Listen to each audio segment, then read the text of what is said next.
Kalau tadi Nabila tulis perlahan-lahan, tapi kali ni dia tulis cepat-cepat. Biar lelaki tu terkejut. Bila Nabila tulis je, dia terperanjat. Memang betul ada seorang lelaki tua tengah duduk bersila dekat situ, dengan mukanya pucat lesi, mulut tenganga, keluar lendir merah di celah-celah giginya sambil mengerang.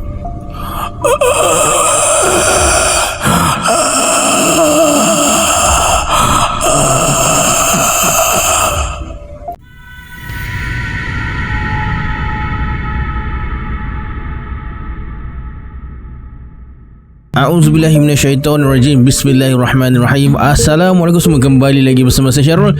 Terima kasih sebab dah klik video ni. Semoga yang menonton video ni ditambahkan rezeki dan dipermudahkan urusan dunia dan akhirat. Dalam video kali ini saya akan kongsikan himpunan kisah seram volume 5. Kisah apa yang ada dalam volume 5 ni? Jom kita tonton video ni sampai habis. Jangan lupa like, subscribe dan komen dalam video ni. Pada yang nak join grup Telegram saya ada letakkan link dekat bawah. Macam biasa sebelum saya mulakan, jom kita baca selawat dulu. Sallallahu Rabbuna ala nuril mubin Ahmad al-Mustafa Sayyidil Mursalin. Sallallahu Rabbuna ala nuril mubin Ahmad al-Mustafa Sayyidil Mursalin. Sallallahu Rabbuna ala nuril mubin Ahmad al-Mustafa Sayyidil Mursalin. Tanpa buang masa lagi, jom let's jump tu. Rabak surah.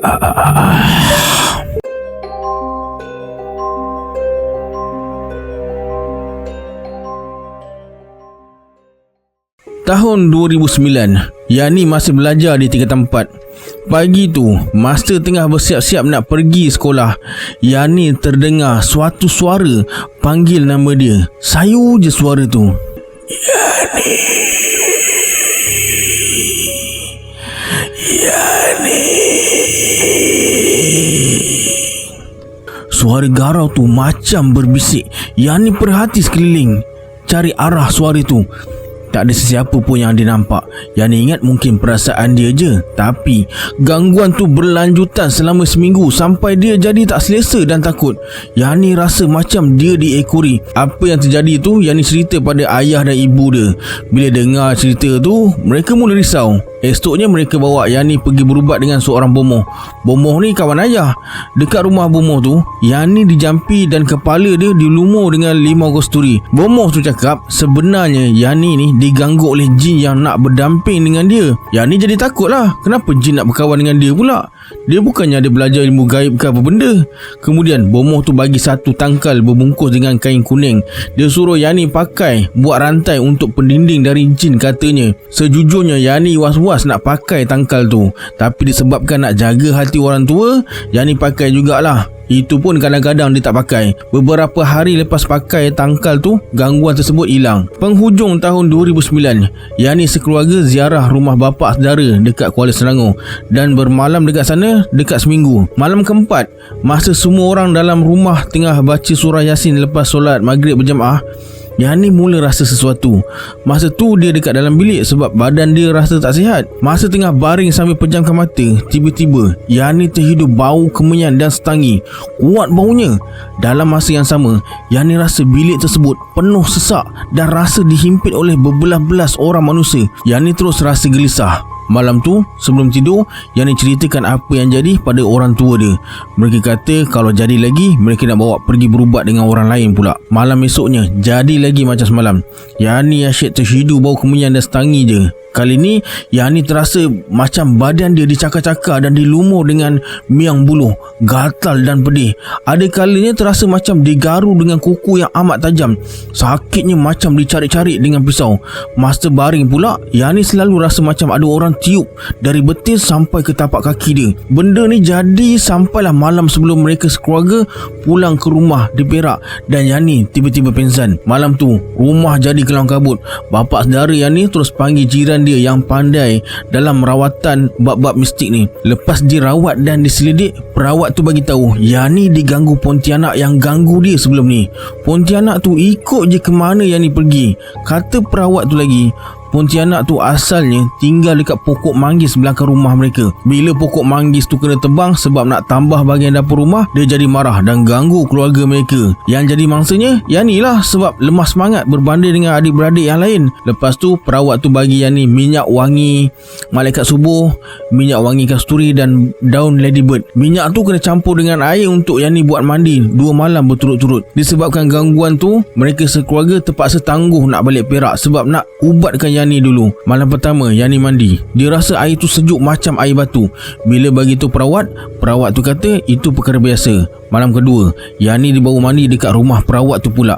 Peliknya, masa mandi dekat sana, Yani rasa air tu panas sangat sampai badan dia rasa macam nak melecur. Lepas mandi, mereka balik semula ke rumah bapa saudara. Sampai je dekat rumah, Yani terus mengamuk. Mana taknya, masa tu Yani rasa seluruh badan dia bau darah yang amat kuat sampai dia rasa macam nak termuntah. Bila tak tahan sangat, mereka bawa Yani ke rumah perawat tu semula sekitar pukul 12 malam. Masuk je pekarangan rumah perawat tu, Yani terus tumbang dan tak sedarkan diri. Apa yang jadi lepas tu, Yani tak tahu. Tapi orang tua dia kata bila sampai je rumah perawat tu, Yani jadi semakin ganas. Suara dia bertukar jadi suara orang lain.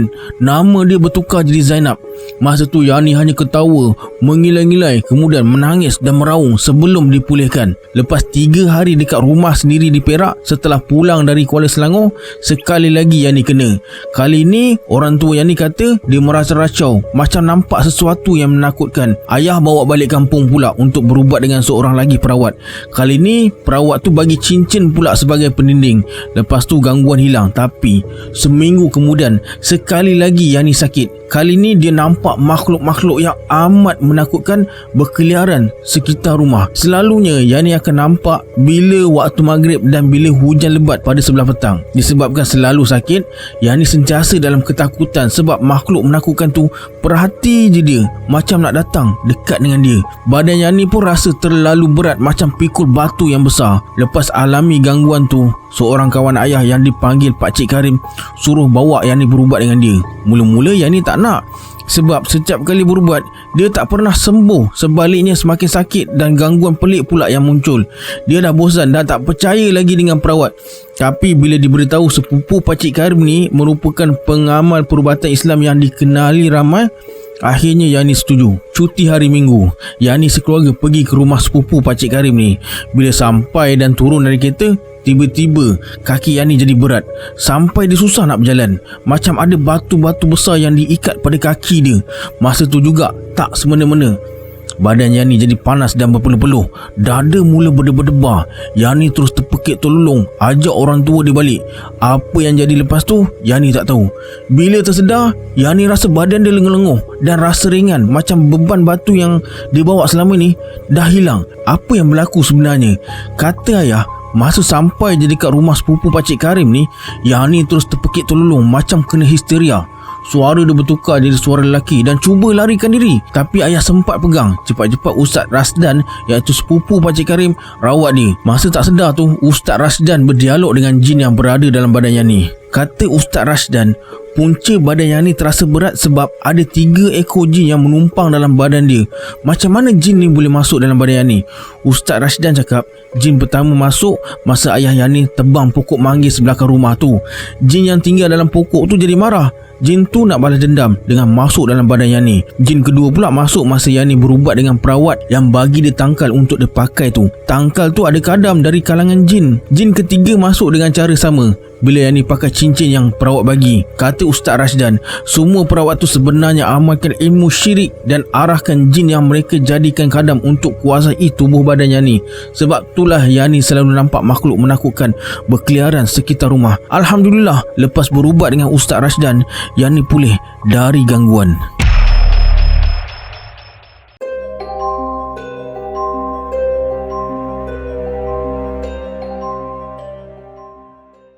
Pukul 6.15 pagi, masa Mak Nap tengah kemas pinggan mangkuk dekat dapur warungnya, dia terdengar beberapa orang pelanggan datang dan duduk di meja makan dekat depan. Lampu kalimetang pun baru sebiji je yang terpasang. Pintu warung terbuka sikit. Siapa pula yang datang pagi-pagi ni? Warung belum buka lagi. Mak Nap terus kemas dan susun barang-barang dapur yang nak digunakan kejap lagi. Pelanggan-pelanggan yang duduk berbual dekat meja warungnya langsung tak dijengahnya. Mak Nap agak sibuk pagi tu sebab dah 5 hari warung dia tutup. Hari ni baru buka semula, jadi banyak kerja yang kena buat. Sebab tu Mak Nap malas nak jengah pelanggannya yang tengah berbual tu. 10 minit lagi bila suami Mak Nap datang bawa kuih meh, barulah mereka mulakan perniagaan. Sekarang baru ada nasi lemak je. Lauk pauk pun belum siap lagi. Sambil siapkan kerja, Mak Nap pasang telinga nak dengar apa yang mereka bualkan. Tapi dah puas Mak Nap pasang telinga. Satu apa pun dia tak faham apa yang mereka bualkan. Yang pasti antara 3-4 pelanggan yang tengah duduk berbual tu, salah seorang dari mereka Mak Nap kenal suaranya. Tapi betul ke dia? Dada Mak Nap mula berdebar. Pelanggan-pelanggan tu macam merungut. Tapi bahasa yang mereka gunakan pelik betul bunyinya. Nak kata bahasa Melayu bukan, bahasa Inggeris bukan, Cina dan India pun bukan. Suara tu bertingkah-tingkah dalam nada yang tak pernah Mak Nap dengar. Kemudian Mak Nap dengar perbualan tu mula bertukar dari perlahan kepada kuat. Mereka macam marah-marah dan mendengus-dengus. Terdengar suara seorang perempuan sedang menangis.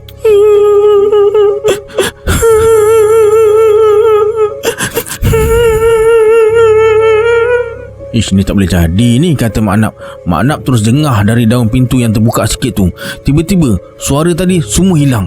Mak Nap bertambah terkejut bila tengok semua kerusi dekat warungnya tu kosong. Semuanya masih diterbalikkan atas meja dan diikat dengan rantai. Cepat-cepat Mak Nap tutup pintu warungnya. Badan dia dah menggigil. Mak Nap nak baca ayat-ayat Al-Quran, tapi semuanya lintang pukang. Mak Nap terus duduk atas kerusi. Tak boleh nak buat kerja. Tangannya menggeletar. Tambah menakutkan, 2-3 minit lepas Mak Nap tutup pintu, suara perbualan tu kedengaran semula. Mula-mula dengar macam orang bisik, tapi lama kelamaan jadi macam marah-marah. Makin dia dengar, makin rasa takut sebab Mak Nap macam faham suara tu tengah marah dia. Kemudian suara tu bergerak menghampiri pintu dapurnya dan pintu dapurnya diketuk perlahan-lahan. Mak Nap dah rasa macam nak pingsan dah masa tu. Sambil ketuk pintu tu, suara marah-marah tu makin kasar, diiringi dengan bunyi tangisan yang makin kuat. Kali ni ketukannya lebih kasar sampai pintu dapur warungnya bergegar sebab dikoncang dari luar. Mak Nap terus duduk diam dekat dapur. Masa tu Mak Nap rasa nak lari keluar je, tapi kalau benda tu tunggu dia dekat belakang kedai macam mana? Nak tak nak, Mak Nap terpaksa duduk terperosok di balik almari, menggigil ketakutan sambil kesat air matanya yang tak henti-henti mengalir. Tiba-tiba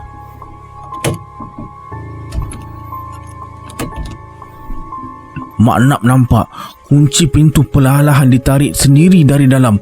Kemudian kedengaran pintu ditolak dari luar sampai terbuka. Brrr. Serentak tu suara marah-marah tadi terus serbu masuk dalam warungnya. Ya Allah! Itu je yang keluar dari mulut Mak Nap. Suasana tiba-tiba jadi gelap.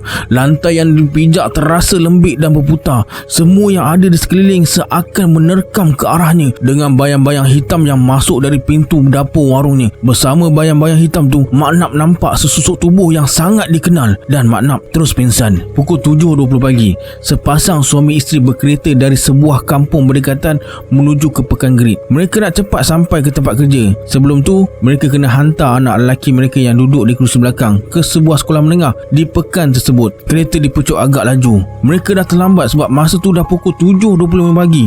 Sesi persekolahan mula pukul 7.30 pagi. Lalu lintas belum sibuk lagi waktu tu. Tiba-tiba si suami yang tengah memandu ternampak sesuatu muncul dekat tepi jalan. Sesuatu yang dilihat berdiri dekat tepi jalan tu tiba-tiba melintas tanpa toleh kiri dan kanan. Si suami tekan pedal brek tapi dah terlambat. Kereta tak dapat dikawal. Lalu terbabas dan rempuh sebatang pokok besar berhampiran sebuah warung.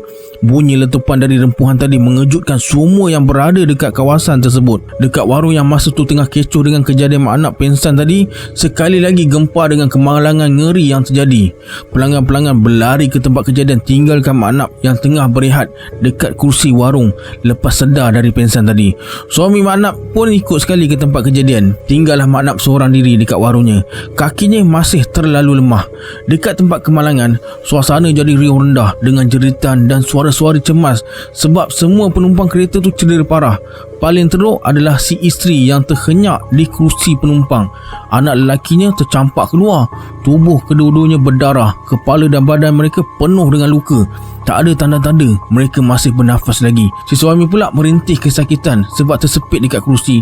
Kakinya tak dapat ditarik keluar. Kenderaan yang lalu lalang sebuah demi sebuah berhenti untuk membantu. Tiba-tiba, Pergi! Terdengar suara Mak Nap menjerit. Beberapa orang dari mereka berlari ke warung, termasuk suami Mak Nap. Mereka nampak Mak Nap tengah terbaring atas lantai warungnya, pengsan sekali lagi. Keadaan masa tu betul-betul kalut. Tak tahu mana satu nak diselamatkan. Dalam masa yang sama, masing-masing tertanya-tanya macam mana kemalangan tu boleh berlaku dan kenapa Mak Nap tiba-tiba menjerit kemudian pengsan sekali lagi. Kemalangan ngeri tu korbankan 3 nyawa, iaitu si isteri dengan bayi 5 bulan dalam kandungan dan anak lelakinya yang berusia 17 tahun. Si suami pula cedera parah lalu dimasukkan ke wad rawatan rapi. Apa yang menyebabkan kemalangan tu berlaku? Lepas pulih dari kemalangan, si suami bagi tahu kemalangan tu takkan terjadi kalau wanita hamil yang dinampak berdiri dekat tepi jalan dekat warung Mak Nap tu tak melintas dengan tiba-tiba. Disebabkan dah terlalu dekat, dia tak sempat elak. Macam mana dengan keadaan perempuan tu? Tanya si suami lepas ceritakan yang dia nampak sendiri wanita hamil tu melambung kena langgar dengan kereta dia. Perempuan hamil? Polis yang ambil maklumat dan ahli keluarga yang dengar cerita lelaki tu tercengang. Mana ada wanita hamil kena langgar kereta? Apa yang berlaku dari saksi kejadian, kereta lelaki tu yang tiba-tiba je brek mengejut sebelum terbabas tepi jalan dan rempuh pokok. Mereka tak nampak pun wanita hamil melintas jalan kemudian dilanggar. Kata mereka, kalau betul ada wanita hamil yang dirempuh, mesti ramai yang dah bawa dia ke hospital. Lelaki tu jadi bingung dan cakap, dia tak tersalah pandang. Dia tengok sendiri wanita tu terpelanting melepasi cermin kereta depan dia. Berbalik pada Mak Nap pula. Kata Mak Nap, dia menjerit kemudian pengsan sekali lagi sebab ternampak kelibat Suhaila yang tiba-tiba muncul dekat tepi jalan depan warung dia. Masa kereta lalu, Mak Nap tengok Suhaila tiba-tiba melintas. Kereta tu terus brek mengejut. Tapi dah terlambat, rempuh gadis tu kemudian terbabas dan langgar pokok. Mak Nap nampak Suhaila melambung bila dilanggar. Tapi apa yang menakutkan, bila semua pelanggan warung termasuk suami dia bekerja ke arah tempat kejadian, tiba-tiba Suhaila bangun dengan keadaan tubuhnya yang sangat mengerikan. Pakaiannya dipenuhi darah, muka Suhaila hancur. Sama macam keadaan masa gadis tu mati akibat dilanggar sebuah kereta pukul 6.30 pagi 5 hari sebelum tu di tempat yang sama. Kemudian perlahan-lahan Suhaila berjalan datang dekat Mak Nap yang tengah duduk sorang-sorang dekat warungnya. Suhaila renung je Mak Nap dengan muka yang menyinga dan merungut-rungut dengan suara yang tak difahami. Bukan itu saja, beberapa lagi jelmaan hitam muncul menghampiri Mak Nap. Jelmaan-jelmaan hitam tu turut merungut-rungut dengan suara yang kuat dan bertikan tingkah. Makin lama Suhaila dan jelmaan-jelmaan tu makin hampir. Badan Mak Nap menggigil-gigil. Dia cuba larikan diri tapi kaki dia tak mampu nak bergerak. Terpaku. Tiba-tiba Suhaila dan jelmaan-jelmaan hitam tu menerpa ke arah Mak Nap. Itulah yang buat Mak Nap menjerit dan terus pingsan. Kisah jelmaan Suhaila mengganggu pengguna jalan raya, heboh diberkatakan di sekitar kampung. Mak Nap ceritakan apa yang dia alami pada semua pelanggan warungnya. Kata Mak Nap, sah, Suhaila dah jadi hantu. Perempuan tu ada bela hantu raya, kata Mak Nap. Tapi semakin hari pelanggan Mak Nap semakin kurang. Mereka jadi takut nak ke warung Mak Nap sebab risau jadi mangsa seterusnya. Manalah tahu Suhaila menjelma lagi dan tiba-tiba lori atau kereta tak sempat mengelak lalu terbabas dan langgar mereka yang tengah makan dekat warung Mak Nap. Macam mana? Ada penduduk sekitar kata mereka pernah terserempak dengan Suhaila berdiri dekat tepi jalan pada waktu malam dalam keadaan mengerikan. Kata mereka, Suhaila tahan kenderaan sambil gendong seorang bayi. Ada juga yang nampak Suhaila mundar-mandir dekat warung Mak Nap pagi-pagi buta masa warung tu belum buka lagi. Paling menggerunkan, ada yang kata ternampak Suhaila berdiri perhati je warung Mak Nap waktu siang masa pelanggan tengah makan. Tubuh Suhaila masa tu penuh dengan darah. Lebih kurang 2 bulan lepas kemalangan tersebut, Mak Nap tutup kedai. Dia dah tak dapat bertahan lagi sebab dah tak ada pelanggan yang datang. Bukan tu je, warung dia tu betul-betul berhantu. Dihantui oleh jelmaan Suhaila sampai penduduk gelar warung tu sebagai warung hantu. Tak lama kemudian, penduduk kampung dikejutkan pula dengan berita Mak Nap sekeluarga telah berpindah ke Kedah. Kenapa Mak Nap tiba-tiba pindah? Itulah yang jadi persoalan. Mereka tak faham kenapa Mak Nap pindah sedangkan dia boleh je buka warung dekat tempat lain. Mak Nap pun bukan berasal dari Kedah pun. Lama penduduk sekitar cari punca segala yang terjadi. Akhirnya heboh cerita mengatakan sebenarnya ada rahsia yang cuba disembunyikan di sebalik semua ni. Rahsia sulit yang cuba disorok oleh Mak Nap. Sebenarnya kata mereka semua tu berlaku sebab Mak Nap marah bila dapat tahu suami dia ada hubungan sulit dengan Suhaila, salah seorang pekerja di warungnya dulu. Umur Suhaila pula baru 20-an sedangkan dia dah dekat 50-an. Hubungan sulit suaminya dengan Suhaila tu terbongkar lepas Suhaila hamil 4 bulan. Bila dapat tahu rahsia tu, Mak Nap naik darah dan terjadi pergaduhan besar antara Mak Nap, suaminya dan Suhaila. Mak Nap tak izinkan suaminya menikah dengan Suhaila dan buat cerita kononnya Suhaila perempuan jalanan dan buat perkara tak senonoh dengan ramai jantan. Mak Nap pernah ugut Suhaila nak bomohkan dia sampai mati kalau dia tak berambus dari kampung tu dan suruh Suhaila gugurkan kandungan. Kalau ada sesiapa tanya, cakap je tak tahu mana satu bapaknya. Mak Nap tak nak Suhaila kaitkan nama suaminya walaupun satu ayat. Kalau tak, siap. Inilah yang buat Suhaila tertekan. Dahlah dia datang dari pendalaman Hulu Perak, keluarganya bercerai-berai dan miskin. Pada hari kematiannya, Mak Nap bawa kereta datang jemput Suhaila dekat rumah sewanya. Masa jemput tu, Mak Nap cakap suami dia yang suruh jemput sebab dia tak sihat. Pada hari itulah Suhaila mati kemalangan akibat dirempuh kereta masa melintas jalan menuju ke warung Mak Nap. Lepas keluar dari kereta yang diparking dekat seberang jalan. Tapi macam mana semua ni boleh terdedah? Rahsia ni diceritakan oleh beberapa orang kawan serumah Suhaila. Kata mereka, semua yang berlaku tu diceritakan sendiri oleh Suhaila masa tengah bersiap sebelum naik kereta yang Mak Nap bawa tu. Suhaila sempat bagi tahu kawan sebilik dia yang dia rasa pelik. Kenapa tiba-tiba Mak Nap yang datang jemput dia sedangkan Mak Nap sangat benci dengan dia. Suhaila tahu Mak Nap nak tengok dia cepat-cepat mati. Lebih-lebih lagi, itulah kali pertama Mak Nap datang jemput dia. Sebelum ni setiap hari Suhaila datang ke warung naik motosikal je. Alasan Mak Nap, suaminya tak sihat, jadi dia perlukan bantuan Suhaila untuk angkat barang-barang warungnya. Sebenarnya banyak lagi benda yang timbulkan persoalan kenapa Mak Nap tiba-tiba jadi baik. Ada kawan-kawan serumah Suhaila syak Mak Nap lah yang sengaja tolak Suhaila ke tengah jalan bila nampak kereta lalu depan warungnya dan rempuh tubuh Suhaila sampai meninggal dunia dalam keadaan yang mengerikan. Kalau tak, kenapa jelmaan Suhaila asyik ganggu Mak Nap? Bukan dekat warung je Mak Nap kena kacau, dekat rumah pun dia kena.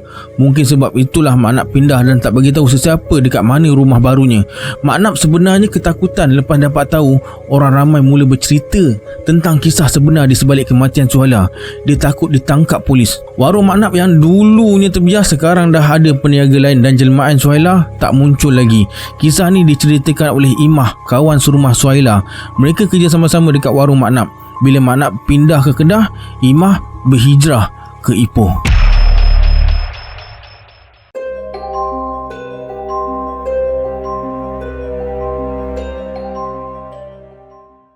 Pukul 11 malam, Napi tutup kedai makannya di Pekan Kecil dekat kawasan Kota Baru, Kelantan. Masa dalam perjalanan pulang ke rumah, Napi ternampak seorang lelaki tua terbongkok-bongkok tengah melintas jalan. Dia pun berhentikan motosikalnya dan bertanya, "Nak ke mana pakcik?" "Nak balik rumah," balas lelaki tua tu. Disebabkan kesian, Napi pelawa nak hantar dia pulang. Mulanya lelaki tua tu menolak, tapi Napi ajak juga sebab risau jadi apa-apa dekat dia. Lagipun malam dah semakin larut, bahaya kalau dia jalan sendirian dalam gelap. Lelaki tua tu kata dia tinggal dekat Kampung Rahmat. Kampung tu sebelah kampung Napi je. Napi pun hantar lelaki tu pulang dan berhentikan motosikal betul-betul depan pagar rumahnya. Lepas hantar lelaki tu pulang, Napi terus balik ke rumah dia. Tak adalah jauh sangat, lebih kurang 3 km je. Sampai dekat rumah, Napi seluk poket nak cari kunci rumah. Tapi tak ada pula. Baru dia sedar, kunci rumah dia tertinggal dekat kedai. Kunci tu Napi simpan dalam laci almari yang simpan duit kedai dia. Napi terus patah balik pergi kedai dia. Dalam perjalanan tu, Napi ternampak kelibat macam lelaki tua tadi dekat bawah pokok besar tak berapa jauh dari rumah dia. Napi perhati je lelaki tua tu. Dia duduk mencangkung seorang diri dekat situ. Dalam hati Napi terdetik, mungkin orang tua tu dah nyanyuk agaknya. Baru je hantar pulang, dia dah keluar lagi. Rasa kesian tu ada, tapi disebabkan masa tu dah pukul 12 lebih malam, Napi pun terus pergi kedai. Lepas ambil kunci, Napi terus pergi tempat lelaki tua tu duduk mencangkung tadi. Tapi dia dah tak ada. Mungkin dia dah balik rumah kot. Baru je Napi nak bergeredar dari situ, tiba-tiba lelaki tua tu muncul dari belakang. "Uish, terkejut saya. Pakcik buat apa dekat sini? Kan saya dah hantar balik tadi," kata Napi. Lelaki tua tu diam je, macam tak dengar apa yang Napi cakap. Marilah saya hantar pakcik balik. Dah lewat ni, sejuk dekat sini, kata Napi. Napi suruh lelaki tua tu naik atas motor. Sambil bawa motor tu, Napi membebel lah dekat lelaki tua tu. Cakap malam-malam macam ni tak eloklah keluar, nanti apa pun jadi susah. Setelah lama diamkan diri, tiba-tiba lelaki tua tu bersuara. Katanya dia lapar. Dia suruh Napi berhenti dekat sebuah kedai makan tepi sawah. Napi terpenga-penga. Setahu dia, tak ada kedai dekat kawasan tu. Sah orang tua ni dah nyanyuk agaknya. Masa melintas kawasan sawah dekat kampung tu, Napi nampak cahaya lampu yang terang. Nampak macam kedai kopi dan lelaki tua tu suruh dia berhenti dekat situ. Napi pelik. Seumur hidup dia tak pernah nampak kedai kopi dekat kawasan tu. Macam mana malam ni dia boleh ada pula? Sejak bila mula meniaga dekat sini? Siapa punya kedai ni? Macam-macam soalan bermain di fikiran. Dalam keadaan terhagak-agak tu, Napi berhenti juga motosikal depan kedai kopi tersebut. Kita minum kejap je pakcik. Dah lewat ni, kata Napi. Lelaki tua tu mengangguk dan terus melangkah masuk dalam kedai kopi tu. Napi tengok ada 5 orang pelanggan tengah minum. Lelaki tua tu duduk dekat meja tengah. Kemudian Napi perhati keadaan sekeliling. Dia masih bingung dengan apa yang berlaku.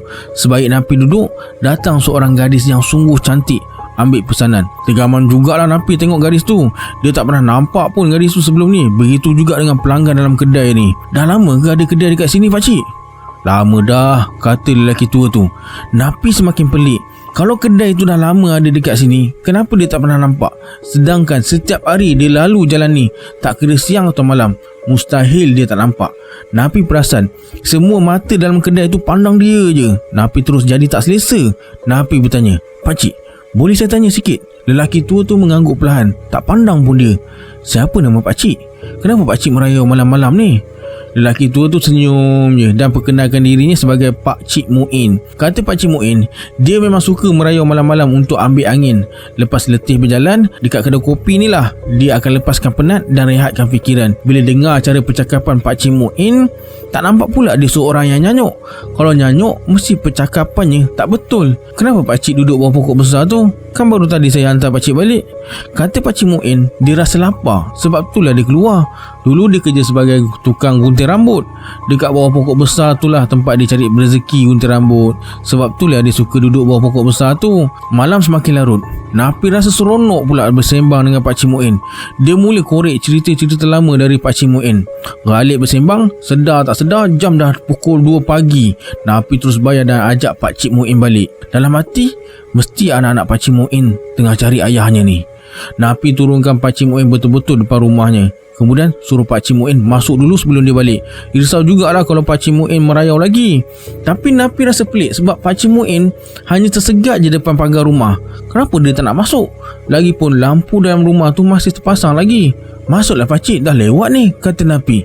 Pakcik Muin diam je sambil renung wajah Napi dengan pandangan yang kosong. Perangai Pakcik Muin tiba-tiba berubah bila sampai dekat rumah dia. Tak macam dekat kedai kopi tadi. Peramah, cergas dan ceria. Napi jadi semakin pelik.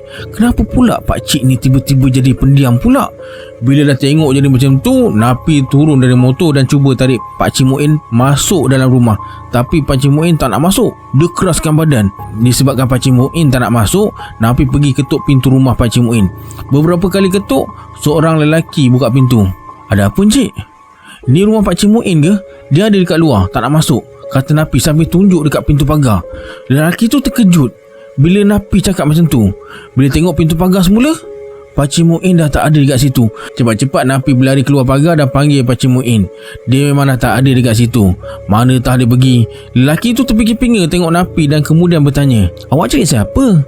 Napi terus ceritakan apa yang berlaku dan tanya, betul ke ini rumah Pakcik Muin? Dalam keadaan tak agak-agak tu, lelaki tu anggukkan kepala. Betul, ini memang rumah Muin bin Saleh. Itu ayah saya. Tapi dia dah setahun meninggal dunia. Apa? Meninggal? Meremang terus bulu rumah Napi bila dengar tu. Habis tu siapa yang dia bersembang tadi? Napi mula berdebar-debar dan bersuara, takkan Pakcik Muin dah meninggal? Tadi elok je berbual dengan saya. Betul cik, ayah saya dah meninggal. Apa yang dicerita pada encik tu semuanya betul. Memang bawah pokok besar tu lah dulu tempat arwah ayah saya gunting rambut dan berehat-rehat habiskan hari-hari tuanya. Bila dengar cerita lelaki tu, Napi mula rasa macam nak demam. Wajah Pakcik Muim, milik kedai kopi tu, dan pelayan yang cantik terus bermain di minda. Tak banyak cakap, lepas bersalam, Napi terus pulang ke rumah. Esoknya, Napi lalu kawasan kedai kopi semalam. Sampai dekat sana, langsung tak ada apa benda pun dekat situ. Walaupun kejadian tu dah dekat 10 tahun berlalu dan kedai makan dia pun dah lama tutup, Napi takkan lupakan kejadian tu. Apatah lagi, sekarang ni boleh dikatakan setiap hari dia akan lalu jalan depan pokok besar tersebut untuk pergi kedai makan barunya.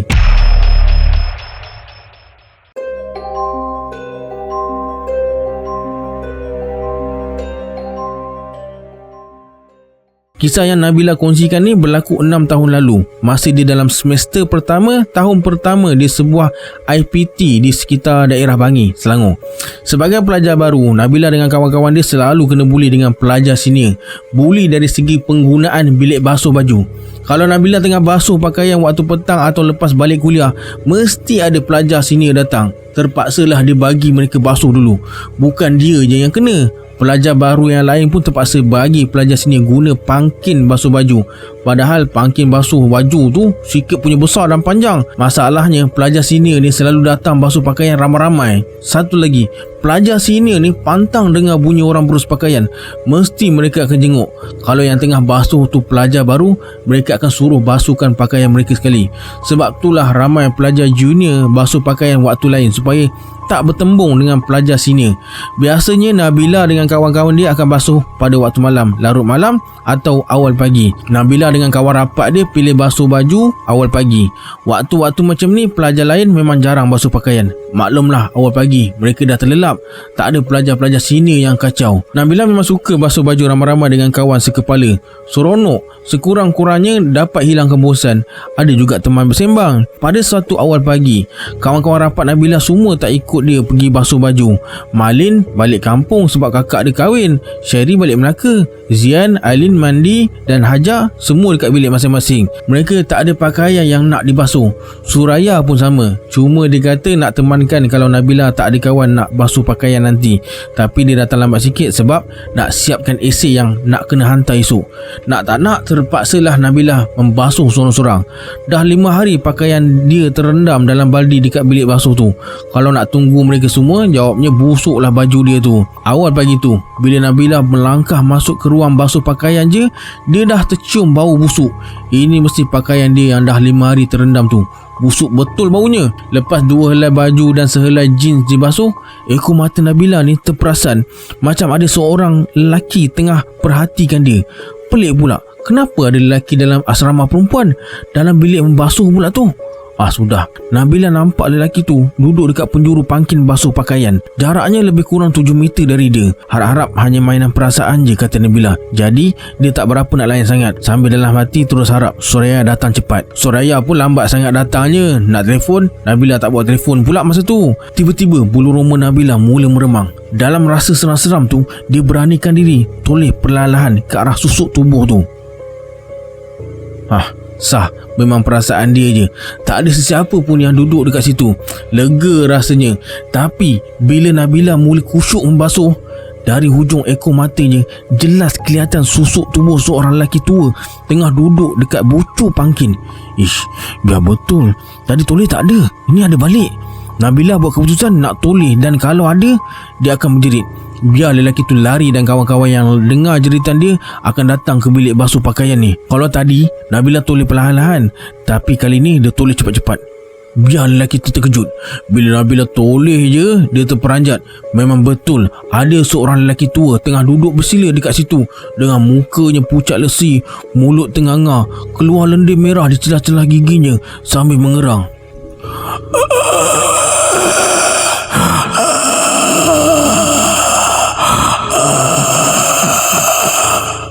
Nabila terkedu, dah tak ingat nak menjerit dah.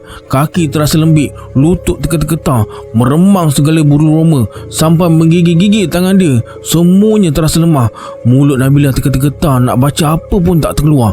Hanya Allah je yang tahu perasaan dia masa tu. Nak bergerak tak boleh, nak menjerit suara tak keluar, nak baca ayat Quran tak terkeluar. Badan jadi lonlai. Nabila terus pingsan. Bila sedar je, Nabila dah berada dalam bilik Ailin. Kepala dia diriba oleh mandi. Tangan kanan kanan dan kiri dipegang oleh Suraya dan Zian. Terasa kesan-kesan air dekat muka. Mungkin kawan-kawan dia lap muka dengan air masa dia tengah pingsan tadi. Alin kata mula-mula dia nak temankan Nabila basuh pakaian, sebab sebelum tu dia ada dengar bunyi orang berus baju. Kemudian tiba-tiba senyap dan ada bunyi macam baldi jatuh ke lantai.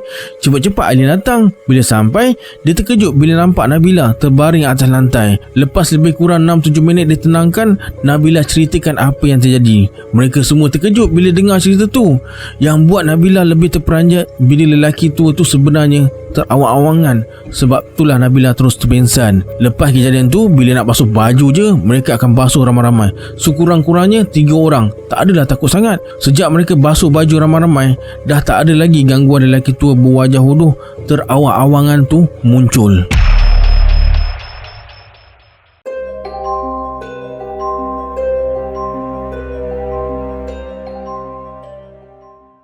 Awal 2007, Su tinggalkan kampung dan menyewa bilik di sebuah apartmen dekat Ampang, Kuala Lumpur. Bekerja sebagai guru dan kali pertama posting terus mengajar dekat Kuala Lumpur. Kawan-kawan serumah semua satu kepala. Mereka selesa tinggal dekat apartmen 5 tingkat tu, yang penghuninya kebanyakan Melayu. Kedudukan blok apartmen yang agak rapat dan penghuninya aktif dengan pelbagai aktiviti menyebabkan kehidupan dekat situ agak menyeronokkan. Tambahan pula dekat dengan jalan besar, banyak bank, kedai, kemudahan awam dan pasar malam. Cuma satu je yang membuatkan Su tak seronok, iaitu dia selalu terdengar bunyi air menitik pada lewat malam.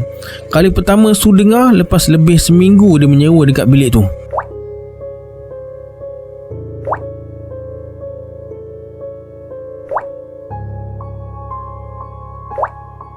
Bunyi titisan air tu jatuh begitu lambat, macam paip yang dah ditutup tapi masih menitis perlahan-lahan. Malam esoknya, bila Su terjaga awal pagi, air tu menitis lagi.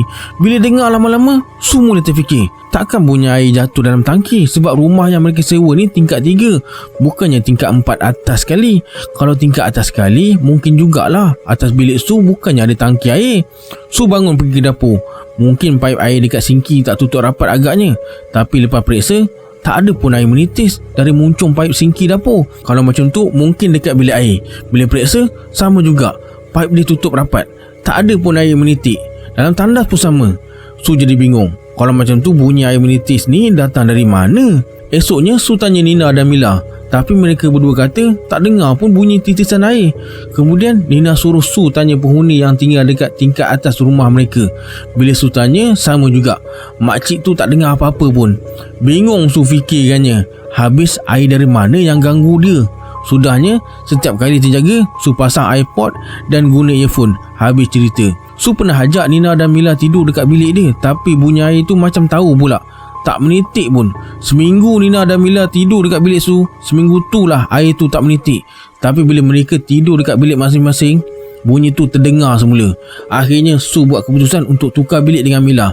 Yang peliknya, bunyi air menitik tu kedengaran lagi. Bila Su tukar bilik dengan Nina pula pun sama, bunyi air menitik tu macam ikut je ke mana Su pergi. Sedangkan dua kawan serumahnya tu tak pernah dengar walau setitik pun air sepanjang mereka tidur dalam bilik Su. Lepas beberapa bulan jadi macam tu, satu kejadian pelik berlaku.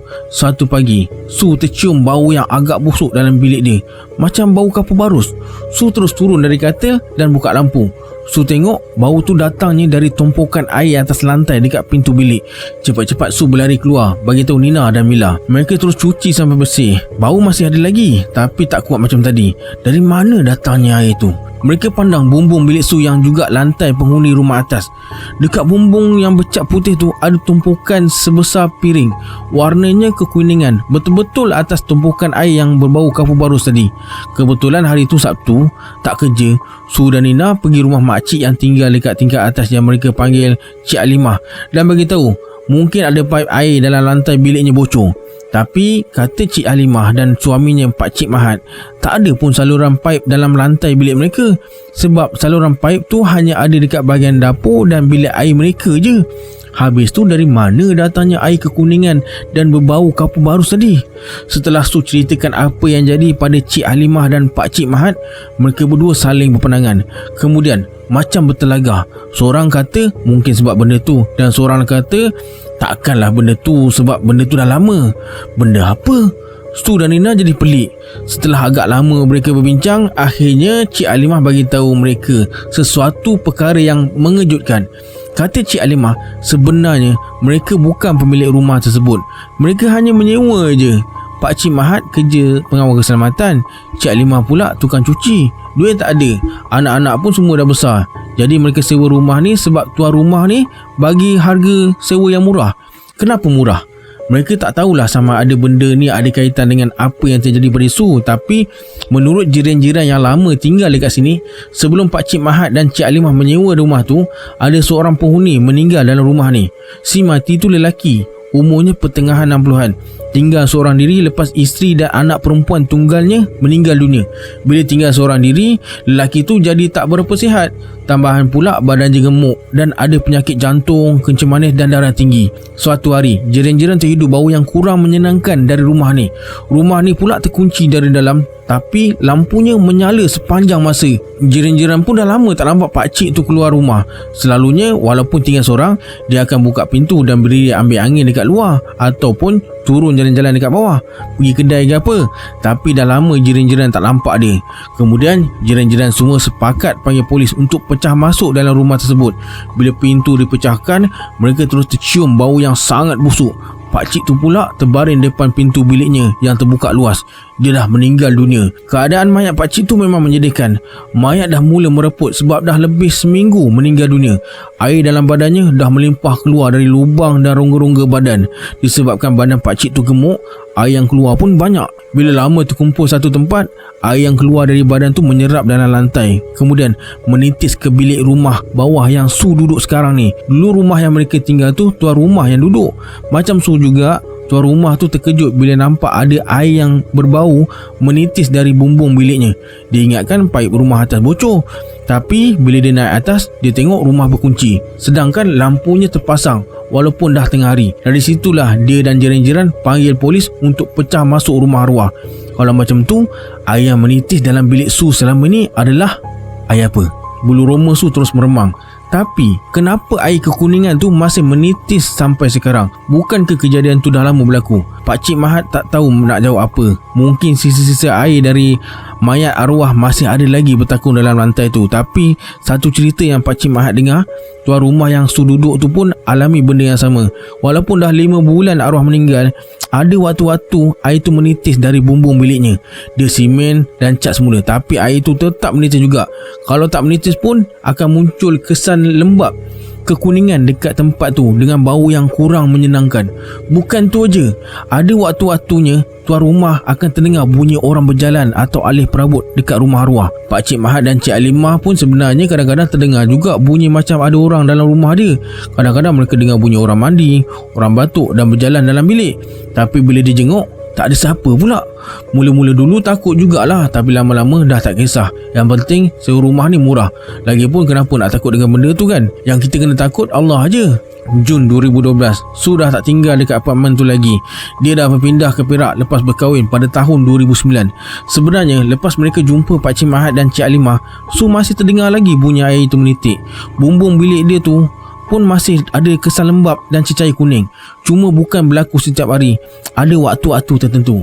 Kadang-kadang sebulan sekali, kadang-kadang 2-3 bulan sekali. Lepas tu keluar dari rumah tu, tak ada siapa yang berani tidur dalam bilik dia.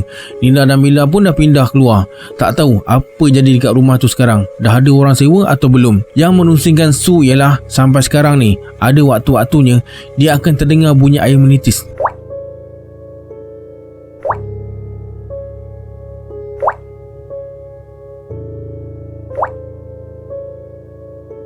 Walaupun dah berpindah, bunyi tu tetap akan kedengaran pada malam-malam tertentu.